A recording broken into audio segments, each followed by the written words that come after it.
po si Romer Operator na DTF dito sa branch ng Robinson's Place mga sila. Nagamit po ito ng 7 araw na may patalo. 106 pieces po ng A4.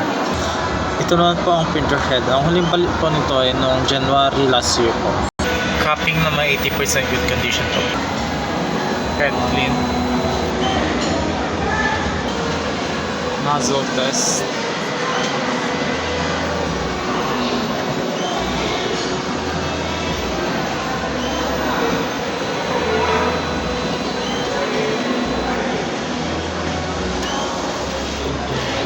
Kompleto naman po yung kulay. So yung system naman po is sama lang po ang level. Twist ang nalinis na. Ito naman po ang AVR and ground wire. Ito naman po yung sa daily output po namin. Sa consumable po. And sa weekly physical inventory po.